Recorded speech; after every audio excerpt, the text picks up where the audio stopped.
Hello and welcome.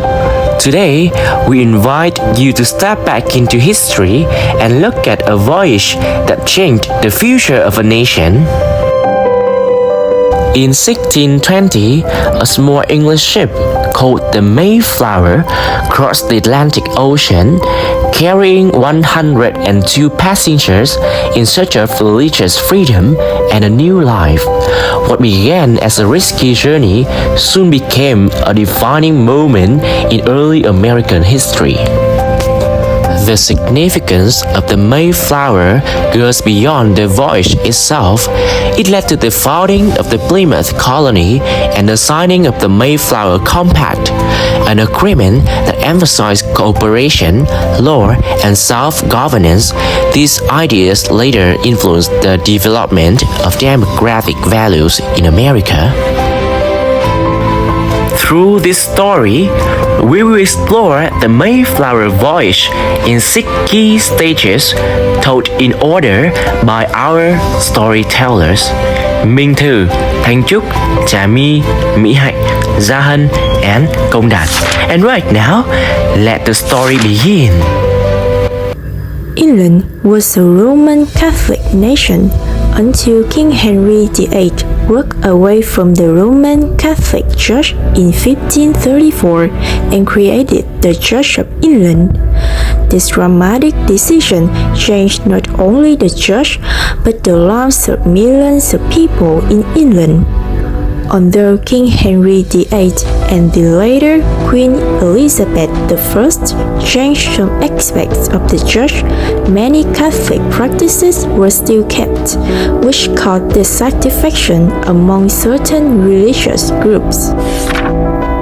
One group believed that the church needed further reform and wanted a similar form of worship, closer to that of early Christians. They were known as the Puritans. Another group believed that the Church of England could not be reformed at all and chose to separate completely and form their own congregations. These people were called separatists, later known as the Pilgrims. This is extremely dangerous for them because in the early 1600s, it was illegal to worship outside the Church of England, and the church controlled many aspects of daily life. To follow their beliefs meant to risk punishment, prison, or worse. And when King James I came to power, a small light of hope appeared.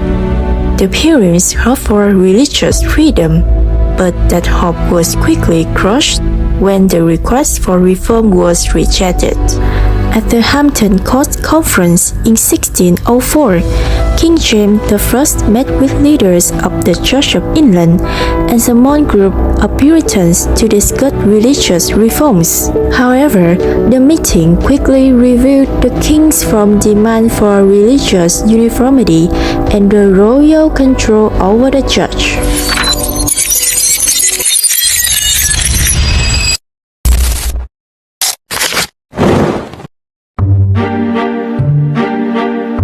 Your Majesty, we humbly ask for permission to worship in a similar way. We believe the Church of England still holds too many practices of the old faith. We seek only to follow God according to our conscience.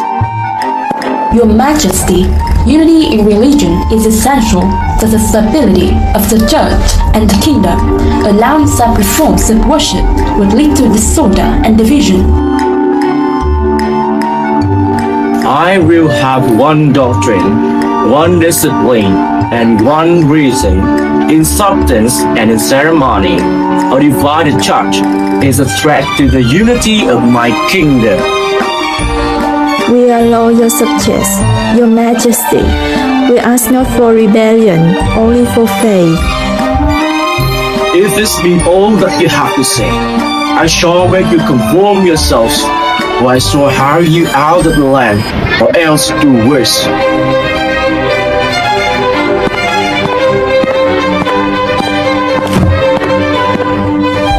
This moment, especially the King's warning, marked the end of hope for religious freedom in England.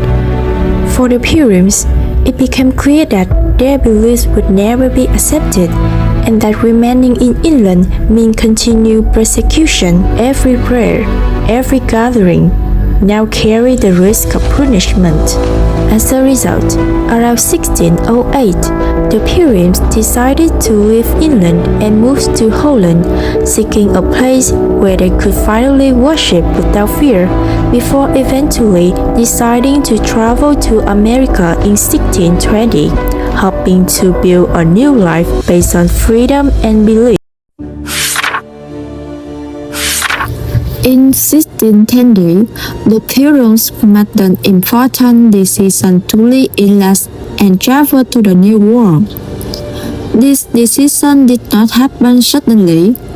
For many years, they had faced religious restrictions in Europe. They were not free to practice their religions in the way they believed was right. Because of this, they wanted to find a new place where they could live peacefully and control their own lives.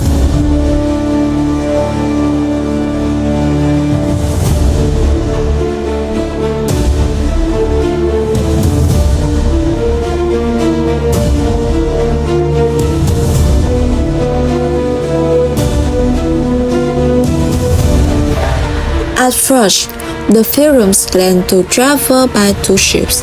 The main ship was called the Mayflower. The smaller ship was named the Speedwell. The Speedwell carried some Pilgrims from Leyden in the Netherlands to England. After that, both ships were supposed to sail together across the Atlantic Oceans. In August 1620, the two ships left the port of Southampton. However, soon after the journey began, serious problems appeared. The Speedwell started to leak water, which made it unsafe for a long and dangerous voyage across the ocean. Because of this problem, the ships had to turn back for repairs.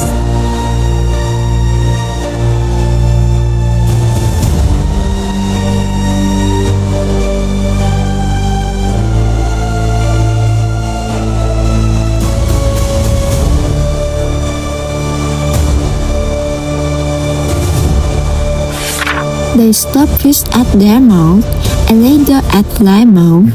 Even after several attempts to fix the ship, the Speedwell continued to have problems.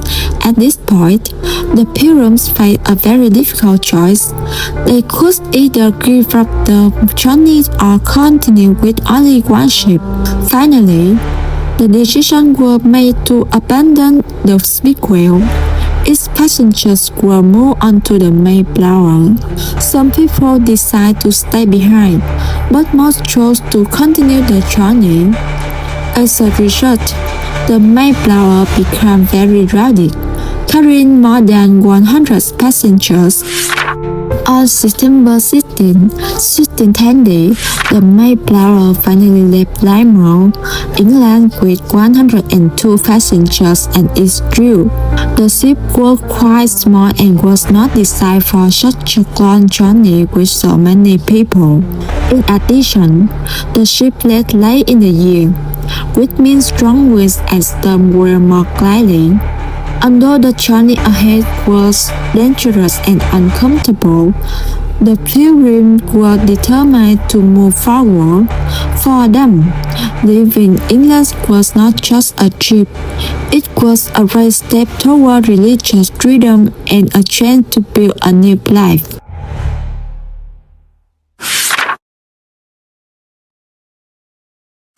When the coast of England finally disappeared behind them, the 102 people on board the Mayflower truly began to face their decision.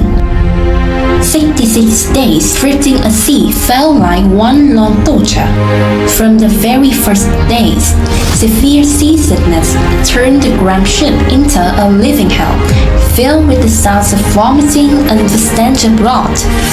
Physical suffering, constant fear, and a poor diet of nothing but moldy hot biscuits slowly drained their strength, turning people who once carried hope into exotic walking corpses.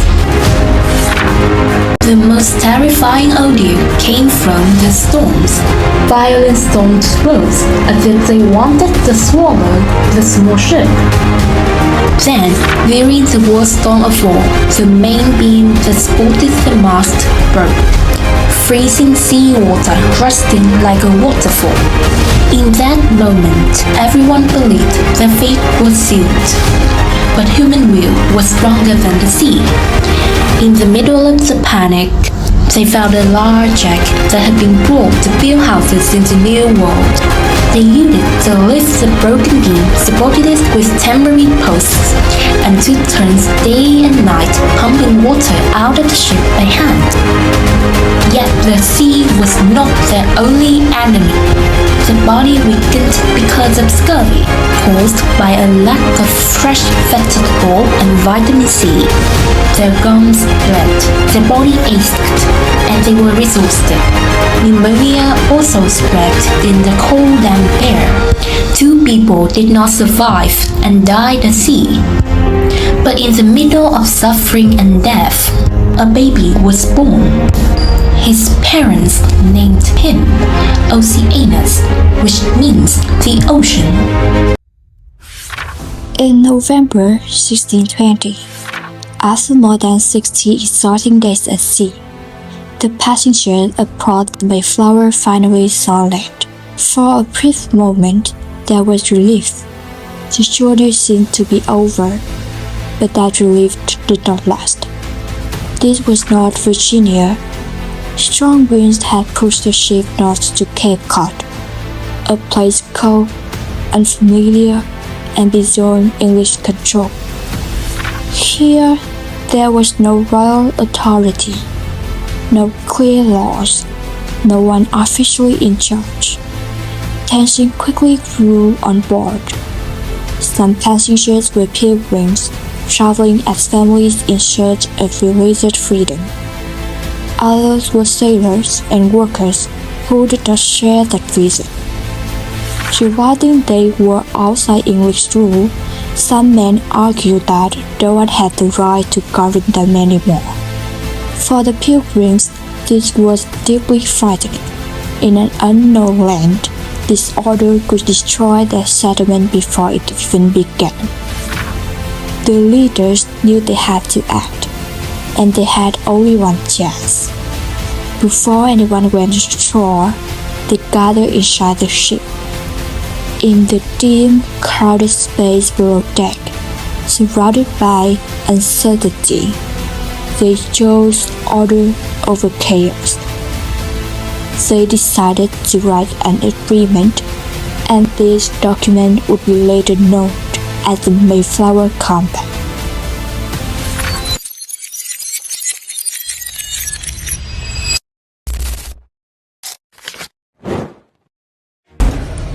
We are not in Virginia. There is no government, no law. Inland is far away now. We keep order in this land. Once we leave this ship, no one has authority over us.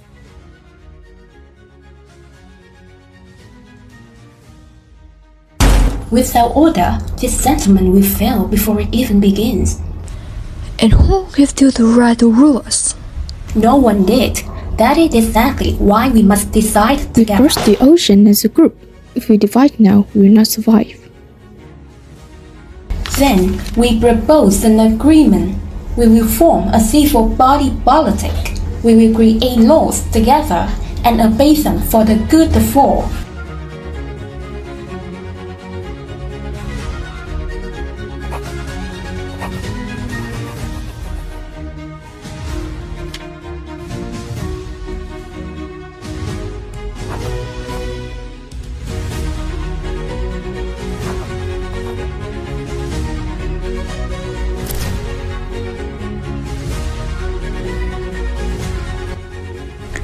So this power comes from us? Yes, from our consent.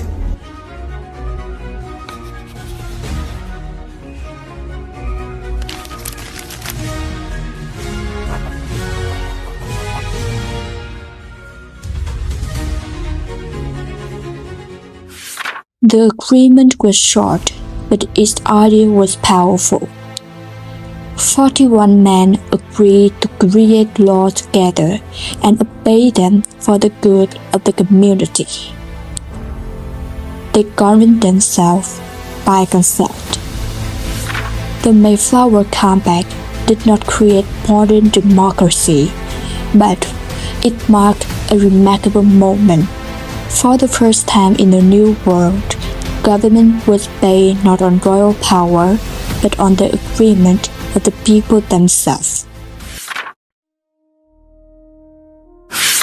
Tired and weak from their long trip, the Pilgrims arrived at Plymouth Harbor in late December 1620. The ship, the Mayflower, had to stop about a mile from shore because the water wasn't deep enough. They had to slowly move the supplies to the land using small boats. To get to the shore, they had to walk through the freezing ocean water. This made them sick, and many died. As they started building a small community house, the weather suddenly became much colder and bad storms started. The weakened settlers began to die, one after the other, from illnesses and from being out in the cold. By February, people were dying very quickly. Some stayed in the small settlement and others were back on the Mayflower, which had been turned into a hospital for the sick and a place for the dying. The ship became a terrible death house. The loss was huge. Only 3 married couples remained home. Nearly everyone was mourning the loss of a spouse or a family member. By the spring, half of the group had died, about 50 people. The Pilgrims survived because the local Patuxet people helped them. The Patuxet taught the newcomers how to handle the harsh weather, how to grow local foods, and how to catch fish.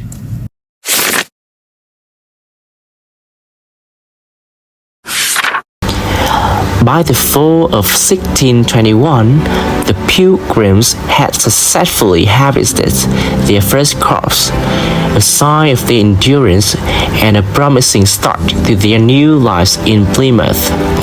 To commemorate their survival and give thanks to the bountiful harvest, the Pilgrims, along with the members of the Wampanoag tribe, came together for a feast that could become known as the First Thanksgiving. The exact details of this gathering are largely unknown, but it is believed to have spent 3 days of feasting, games, and mutual respect between the two groups.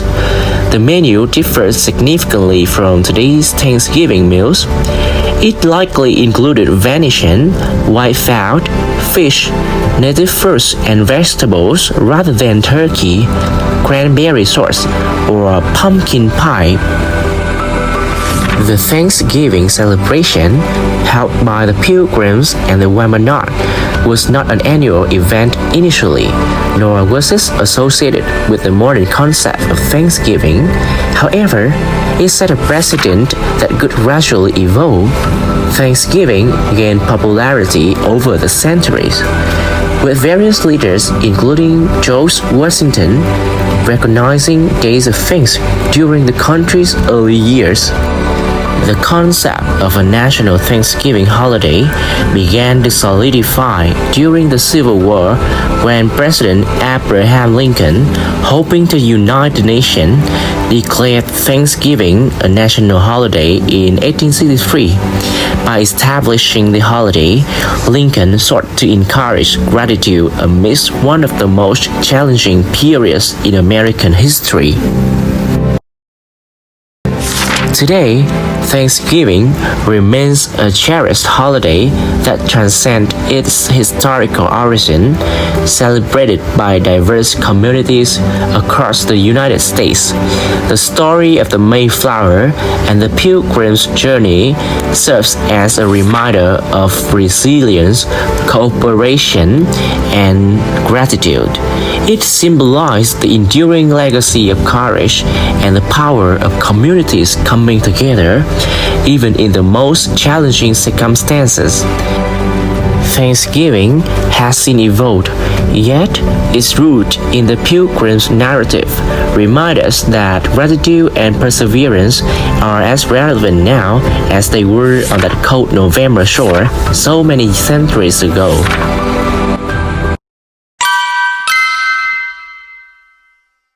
The